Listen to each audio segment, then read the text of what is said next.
예수님은 왜 십자가로 넘겨지셨을까요? 오늘 본문은 성금요일 아침 로마 총독의 법정에서 일어난 아주 비상식적인 재판을 통해서 예수님이 십자가로 넘겨지신 이유, 예수님이 십자가에 매달리신 이유를 밝혀주고 있습니다. 그리스는 철학으로 유명했습니다. 그리고 로마는 법으로 유명했습니다. 교회사를 봐도 그리스권에 있는 헬라 교부들은 철학으로 신학을, 사변적인 신학을 이렇게 정립을 시키지만 로마의 언어, 라틴어를 사용했던 라틴 교부들은 성경만으로 법적인 체계를 다루는 것처럼, 법전을 대하는 것처럼 성경만으로 신학의 체계를 세우는 데 집중하는 것을 봅니다. 오늘 주님은 로마에 있는 로마 법을 따르는 로마의 총독의 앞에 서 있습니다. 로마의 법정에서 재판을 받고 있습니다. 그 로마의 법이 제대로 작동하기만 한다면 예수님의 무죄함이 드러나야 할 것이고, 예수님이 무죄하다면 그분은 풀려나야 할 것인데, 로마 재판정이라고 생각하기에는 너무나 이상한 재판이 벌어지고 있습니다. 예수님이 무죄하다고 밝혀짐에도 불구하고, 물론 공식적으로 선언되지는 않지만 예수님이 죄가 없다는 사실이 반복해서 드러남에도 불구하고 예수님이 사형 선고를 받으시는 것입니다. 어떻게 이런 일이 생긴 것일까요? 여기에 예수님이 십자가에 달려 죽으신 그 이유가 드러나고 있는 것입니다. 예수님은 왜 십자가에 달려 죽으셨습니까? 왜 십자가에 넘겨지셨습니까? 첫 번째는 유대 지도자들의 시기심 때문입니다. 무엇 때문이라고요? 유대 지도자들의 시기심 때문입니다. 18절 말씀을 여러분이 한번 읽어주실래요? 18절 말씀 시작.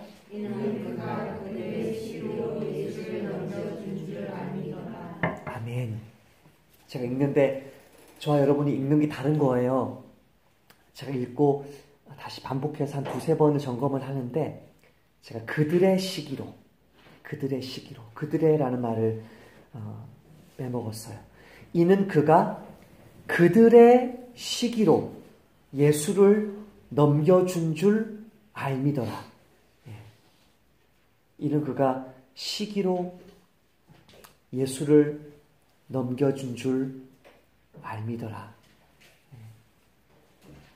너무 감사합니다. 그들의 시기로 해야지 맞습니다. 그들의 시기로라고 해야지 맞습니다. 제가 한글로 써놓고 이게 말이 안 되는 거예요. 이는 그가 시기로 예수를 넘겨준 줄 알미더라. 이는 그가 그들의 시기로 예수를 넘겨준 줄 압니다. 여기 그는 누구죠? 빌라도일 것이고, 그들의 시기로에서 그들은 유대 지도자들입니다. 빌라도는 알았다는 것입니다. 유대 지도자들이 시기심 때문에 예수를 넘겨주었다는 그 사실을 알았다는 것입니다. 예수를 넘겨주면서 그들이 예수를 고소한 그 고발은 외적으로 볼 때는 그럴싸했습니다. 누가복음 23장에 보면 그 고발이 나오는데요. 무리가 다 일어나 예수를 빌라도에게 끌고 가서 고발하여 이르되, 우리가 이 사람을 보매 우리 백성을 미혹하고 가이사에게 세금 바치는 것을 금하며 자칭 왕 그리스도라 하더이다. 겉은 분명히 그럴싸한 명분이 있는 것 같죠? 그러나 이 사람들이 말하고 있는 그 명분을 보세요. 특별히 첫 번째 명분을 보세요. 우리 백성을 미혹하고, 우리 백성, 우리가 다스리고 있는 이 백성, 우리 역시 유대인이기 때문에 우리 백성이라고 이방인 앞에서 이야기했겠지만 또 우리가 다스리는 백성, 우리가 지배하고 사로잡고 이끌고 있었던 그 백성을 그가 미혹하고 있다는 이렇게 읽기로 들어갈 때 이 고발에도 그들의 열등감이, 그들의 적개심이 묻어나는 것입니다. 마태복음을 보면 예수님이 이 말씀을 마치심에 무리들이 그의 가르치심에 놀라니 왜 놀랐습니까? 이는 그 가르치시는 것이 권위 있는 자와 같고 그들의 서기관들과 같지 아니함일러라. 왜 놀랐습니까? 예수님의 설교는 흔해 빠진 율법 교사들의 말씀과 달랐던 것입니다. 지금까지 듣고 또 들었던 그 서기관들의 가르침과 달랐기 때문에 깜짝 놀랐습니다. 대제사장들과 서기관들이, 바리새인들이 예수 잡아오라고 그의 시종들을 보냈는데 요한복음에서요, 요한복음 7장에서요, 그 사람들이 돌아오는데 빈손으로 돌아옵니다. 아랫사람들이 대제사장들과 바리새인들에게로 오니 그들이 묻되 어찌하여 잡아오지 아니하였느냐? 아랫사람들이 대답하되 그 사람이 말한 것처럼 말한 사람은 이때까지 없었나이다 하니, 말씀이 너무나 권세 있어서 손을 대지 못했습니다. 그 뜻이죠. 바리새인들이 대답하되 너희도 미혹되었느냐? 당국자들이나 바리새인 중에 그를 믿는 자가 있느냐? 말씀의 권능에 사로잡힌 것을 뭐라고 표현합니까? 너희도 미혹되었느냐? 빌라도 앞에서 뭐라고 이야기했습니까? 우리 백성을 미혹하고, 사실은 뭐라고 이야기해야 됩니까? 우리 백성을 감동시키고 우리 백성을 말씀의 권능으로 사로잡고 너도 말씀의 은혜 받았느냐? 이렇게 말해야 되는데 미혹되었느냐? 우리 백성을 미혹하고 죽은 나사로를 살린 그 기적을 일으켰을 때 엄청나게 많은 유대인들이 충격을 받고 바리새인들에게 와가지고 그가 행한 놀라운 일들을 행하니까 요한복음 12장에 바리새인들이 서로 말하되 볼지어다 너희 하는 말이 쓸데없다. 보라 온 세상이 그를 따르는도다. 공간복음서에, 요한복음서에, 마태복음에, 누가복음에, 마가복음에, 요한복음에 모든 이스라엘 백성들이 예수님 따르는 것을 보면서 유대인들이, 대제사장님들이 시기심으로 충만한 모습을 봅니다. 가인이 아벨을 시기했습니다. 어떤 일이 일어났습니까? 이스마엘이 이삭을 시기했습니다. 오늘 본문에 나오는 희롱하는 일이 일어났습니다. 요셉의 형들이 요셉을 시기했습니다. 죽도록 미워했습니다. 사울이 다윗을 시기했습니다. 어떤 일이 일어났습니까? 시기심은 시기하는 사람 자신을 먼저 갉아먹습니다. 시기는 뼈를 썩게 하느니라. 잠언 말씀이에요. 시기를 하면 시기하는 나 자신을 먼저 갉아먹습니다. 그리고 상대방을 제거할 때까지 자기를 죽이고 남을 죽이는 그 분노를 멈추지 않습니다. 그 미움을 멈추지 않습니다. 어떤 신학자가 시기에 대해서 이렇게 설명한 것을 읽었습니다. 시기심에 사로잡힌 파괴자는 아름다움, 부 혹은 완전함을 그대로 내버려 두지 못한다. 최악의 경우는 건강한 것 혹은 번성하는 것이라면 무조건 못마땅해야 한다. 할 수만 있다면 천국 그 자체까지도 거부하려고 한다. 아름다움이나 복된 것을 마주할 때 시기하는 자가 원하는 것은 가인을 불러 일으키는 것이다. 시기하는 자는 그 악한 자, 사탄을 말합니다. 그 악한 자의 자손이다. 그는 자기가 천국을 못 갈 경우 적어도 다른 사람의 삶에도 지옥을 불러오고 싶어 한다. 시기하는 죄는 사탄의 죄와 직결되어 있습니다. 이들의 시기심이 얼마나 끔찍했는지를 우리는 24절, 25절 본문에서 직면합니다. 24절에서 빌라도가 이렇게 묻습니다. 이 사람의 피에 대하여 나는 무죄하니 너희가 당하라. 그때 시기심에 사로잡혀 있는 사람들이 뭐라고 이야기합니까? 25절에서 그 피를 우리와 우리 자손에게 돌릴지어다. 저는 아직도 기억나는데요. 제가 전도사였을 땐가 강도사였을 땐가 2002년도인지 1년도인지 그때 제 기억이 맞다면요. The Passion of Christ, 그리스도의 고난이라는 그 영화를 봤는데요.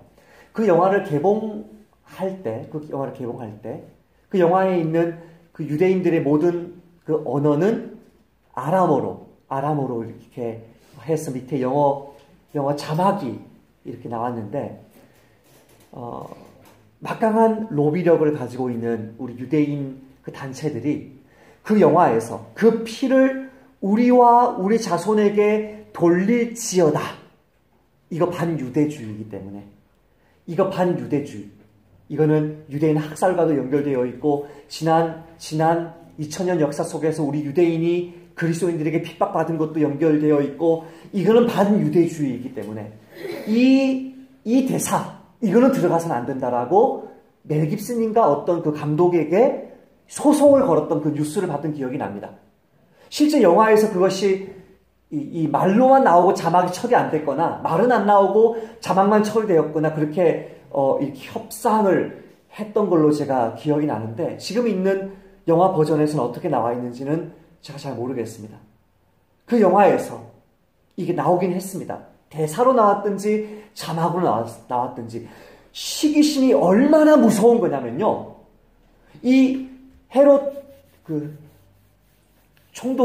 빌라도 총독이 손을 씻으면서 이 사람의 피에 대하여 나는 무죄하니 너희가 당하라 이렇게 얘기했더니 이 어마어마한 남을 죽이지 않고는 견딜 수 없는 어마어마한 적개심을 가지고 있는 시기에 사로잡힌 이 백성의 지도자들과 그들의 사주를 받은 백성들이 그 피를 우리와 우리 자손에게 돌릴지어다. 미국에서 선교훈련을 받고 있는데 크리스찬 시오니스트가 유대인들 편에 모든 신학적인 이슈가 아니죠. 모든 정치적인 이슈에서 유대인 편에 서는 것이 그것이 신학적인 것이고 신앙적인 것이라고 생각하는 크리스찬 시오니스트가 강사였는데 그 크리스찬 시오니스트가 이 구절을 설명하다가 이 사람의 피에 대하여 나는 무죄하니 너희가 당하라. 그렇게 말하면서 유대인들이 그 피를 우리와 우리 자손에게 돌릴지어다라고 말했다라고 말하더니 갑자기 멈추더니 이 그리스도인이 복음주의 크리스찬인데 크리스찬 시오니스트인 이분이 갑자기 멈추더니 하나님, 유대인들의 2000년 전의 이 기도가 이 시대의 유대인들에게 더 이상 돌아가지 않게 해달라고 강의를 딱 멈추더니 막 울면서 막 기도를 하는 거예요. 유대인을 얼마나 사랑하면 그 자체로 이 사람이 신학적인 입장이 어떻던지에 상관없이 그 자체로 굉장히 아름다운 모습은 분명했습니다. 오늘날의 유대인들에게도 이 구절이 저는 해당된다라고 생각하지 않습니다. 우리와 우리 자손에게 돌릴지어다 이 말씀은 AD 70년에 유대인들이 멸망했을 때 그 세대의 유대인들에게만 적용된다라고 저는 그렇게 믿습니다. 어쨌든 이 시기심이 얼마나 끔찍하냐면 이 사람의 피에 대하여 나는 무죄하니 너희가 당하라. 어마어마한 말을 하는데 그거는 아니지요 라고 말해야 되는데 너무너무 미우니까 그 피를 우리와 우리 자손에게 돌릴지어다. 이게 얼마나 이 사람들의 눈을 완전히 가려버린 말인지는 우리가 어제 본문 읽지는 않았습니다만 어제 본문에 등장합니다. 어제 본문 27장 4절에 보면요. 27장 4절 A절에서 유다가 이렇게 말합니다. 내가 무죄한 피를 팔고 죄를 범하였도다. 무슨 말이냐면 나 당신들에게 이용당한 거예요. 나 이거 잘못한 거예요. 나 이거 큰일 날 짓 한 거예요. 당신들 이 돈 받아주세요. 두려워 떨면서 내가 무죄한 피를 팔고 죄를 범하였도다 했을 때 대제사장들과 장로들이 뭐라고 얘기했냐면 우리에게 무슨 상관이냐. 빌라도에 이 말을 했거든요. 우리에게 무슨 상관이냐. 내가 당하라. 똑같은 말이거든요. 우리에게 무슨 상관이냐. 내가 당하라. 우리는 그거 절대 당할 수 없다. 이 사람들도 알았거든요. 예수를 누명 씌웠다는 사실을. 우리가 당할 수 없어. 너가 당해. 이렇게 말했던 사람이 이 사람의 피에 대하여 나는 무죄하니 너희가 당하라. 헬라어로도 같아요. 이 단어가 너희가 당하라. 그 피를 우리와 우리 자손에게 돌릴지어다. 그들도 예수가 무죄인 것을 알고 그래서 가룟 유다에게 그 죄값을 뒤집어 씌우고 그 죄값을 뒤집어 쓴 가룟 유다가 회개할 기회를 얻지도 못하고 죽는데 그들이 지금 시기와 미움에 사로잡혀서 가룟 유다가 뒤집어 쓰고 죽은 그 피값을 도로 자기들이 뒤집어 쓰고 있는 것이죠. 가룟 유다가 회개할 기회를 얻지 못하고 죽었다면 그들과 그들의 자손 역시 화를 면치 못할 것입니다. 저는 이것이 반유대주의라는 어떤 그런 개념에 지금 이 시대의 유대인들에게 적용된다고 믿지 않습니다. 히틀러의 학살을 정당화시킨다고 믿지 않습니다. 저는 그냥 역사적으로 신학적으로 이것이 예수님이 이미 예루살렘아 예루살렘아 내가 암탉이 그 새끼를 모으려고 하듯이 그렇게 너희들을 모으려고 한 게 몇 번이냐. 선지자들을 보내었는데도 너희가 선지자들을 죽였다 예언하면서 너희가 돌 하나도 돌 위에 남지 않는 그 재앙을 선포하실 때 그 관점이 그대로 여기에 적용된다고 믿기 때문에 저는 그 세대에 이 말씀이 적용된다고 믿습니다. 신학적으로. 역사적으로 볼까요?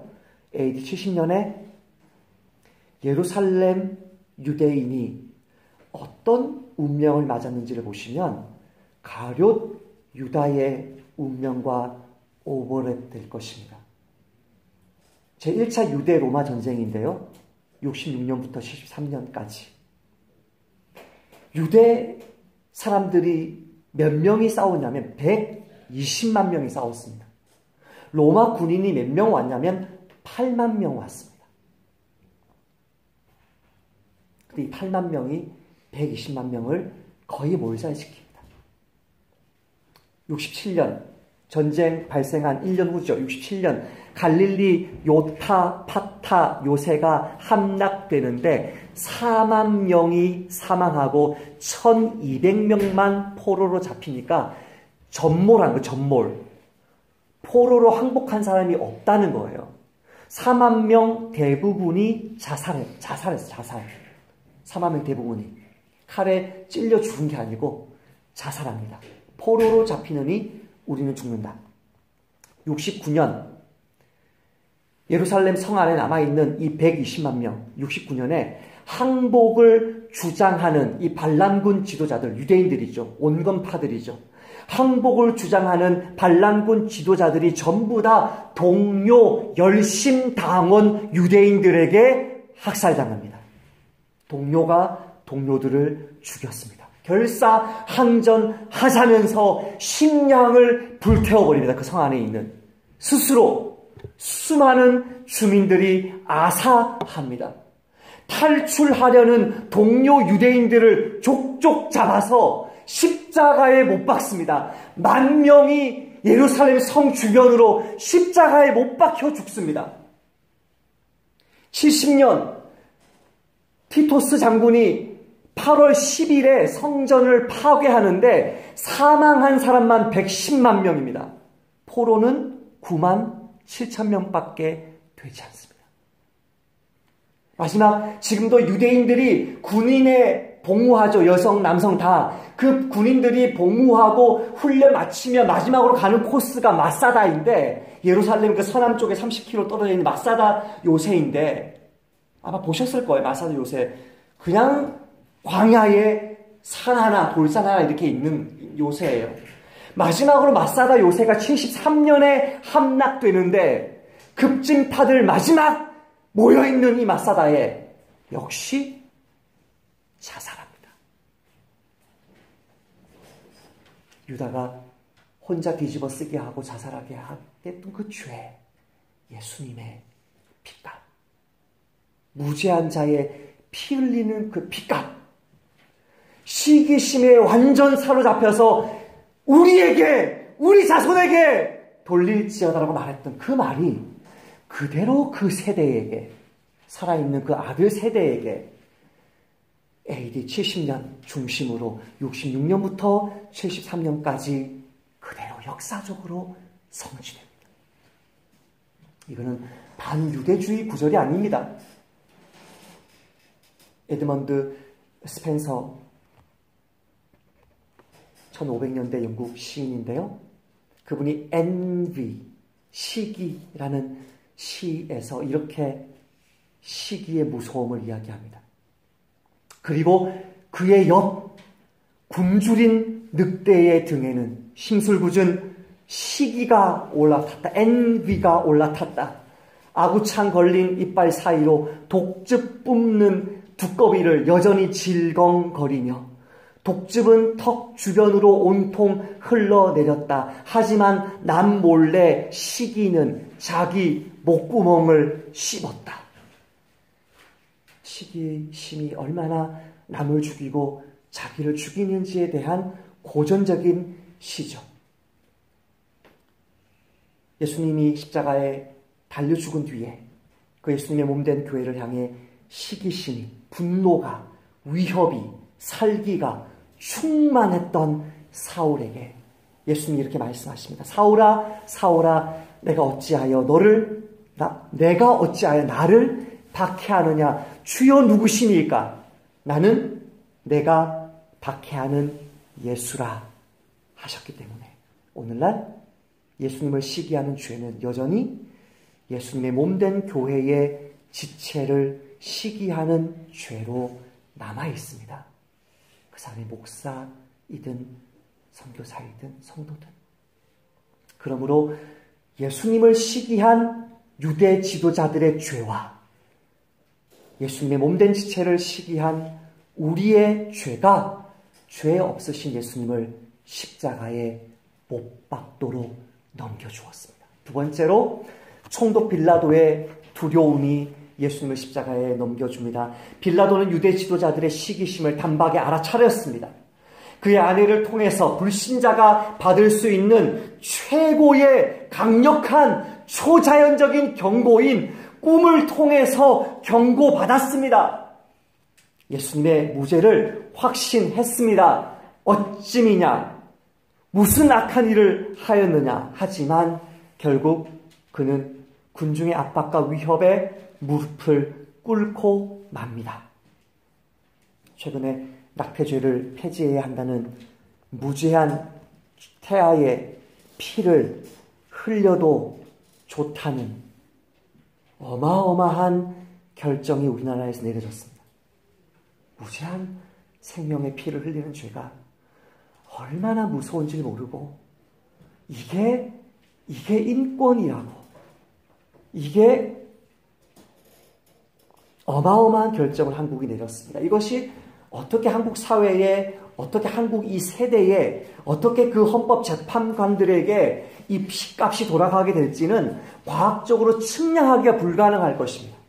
그러나 분명히 죗값을 치를 것인데, 이 어마어마한 결정이 내려졌을 때 과연 저와 여러분은 우리 주변에 있는 그리스도인이나 세상 친구들에게 끝까지 프로 라이프, 나는 낙태 합법화 반대합니다, 나는 선택적 낙태 반대합니다, 그 태도 확실하게 보여줬습니까? 아니면 그 여론의 압박에, 두려움에 나도 침묵했습니까? 어느 지체의 메시지입니다. 예전에는 아주 예민하게 반응하던 문제들이 어느 순간 별것 아닌 것처럼 되는 것 같습니다. 이번 낙태 합법화 문제도 당연히 안 되는 것인데도 저도 모르게 나름의 합리적인 대답을 찾고 있더라고요. 목사님의 말씀 기도를 읽으며 뒷골이 선을 했습니다. 맞지, 그들도 생명인데 자신들의 죄를 그 생명에다 모두 책임지게 하는 것이구나. 말씀의 빛 안에서 깨어서 내 지식이 아니라 언제나 말씀이 판단의 근거여야 한다는 경각심을 갖습니다. 외국에 있는 저희 후배인데요, 오늘날 두려움 때문에 예수님을 죽음에 내어준 빌라도의 죄는 여전히 여론의 압박 때문에 예수님 편에서 예수님의 말씀을 부끄러워하는, 말하기를 부끄러워하는 우리의 무책임한 태도에 묻어 있습니다. 그러므로 두려움 때문에 거짓의 눈감은 총독 빌라도의 죄와 여전히 예수님의 말씀보다 이 시대의 시대정신, 이 세상 사람들의 목소리, 내 친구들이 좋아하거나 싫어하는 것, 그것 눈치 보면서 주님의 말씀 올바르게 전하지 못하는 우리의 죄가, 죄 없는 예수님을 십자가에 넘겨주었습니다. 마지막으로 따라서 합시다. 예수님과 하나님의 사랑 때문이었다. 예수님은 침묵합니다. 예수님의 사랑은 침묵으로 조용히 드러납니다. 한마디도 오늘 본문에서 말씀하지 않습니다. 그러나 우리는 그분의 침묵의 그 목적이 우리 죄를 잠잠히 짊어지기 위함인 것을 알고 있습니다. 그가 곤욕을 당하여 괴로울 때에도 그의 입을 열지 아니하였으며 마치 도수장으로 끌려가는 어린 양과 털 깎는 자 앞에서 잠잠한 양같이 그의 입을 열지 아니하였도다. 예수님이 입을 열며 항변하며 저항하였다면 결과는 달라졌을 것입니다.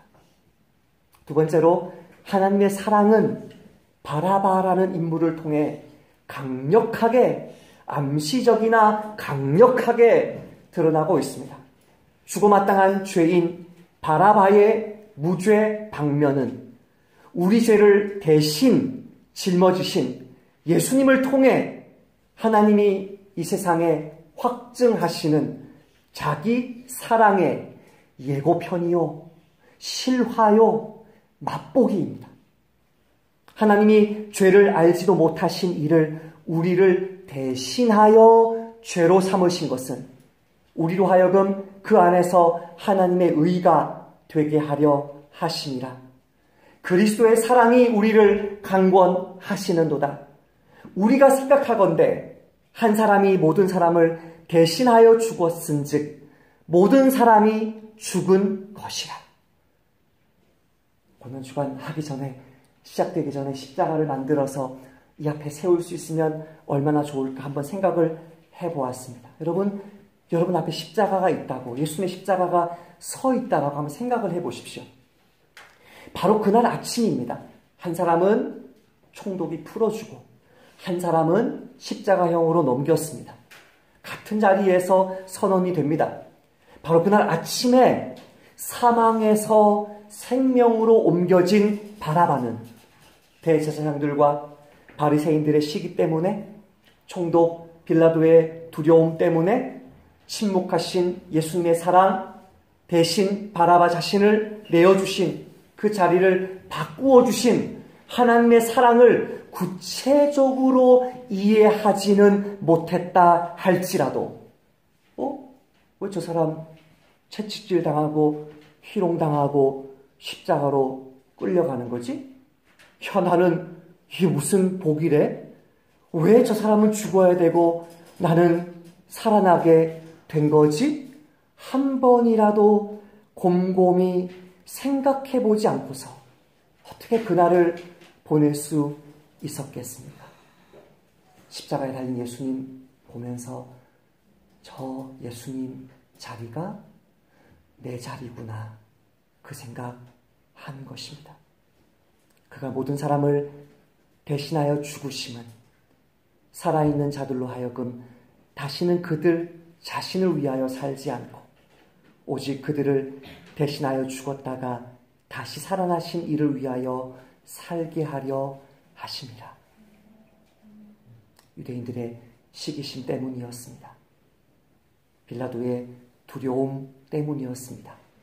그러나 예수님의 침묵하는 사랑이 아니었다면, 하나님의 바라바를 통해서 확증해 주신 대속의 그 사랑의 은혜가 아니었다면 예수님은 십자가에 넘겨져 못 박혀 죽으실 일이 없었을 것입니다.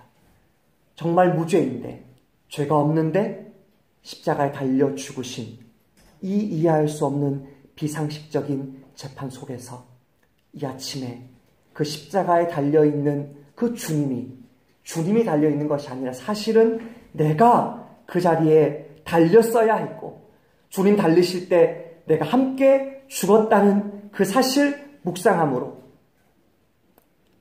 죽었다가 다시 사신 그분을 위해 내가 나의 남은 여생 살게 하옵소서 기도하시는 저와 여러분 되시기를 축복합니다.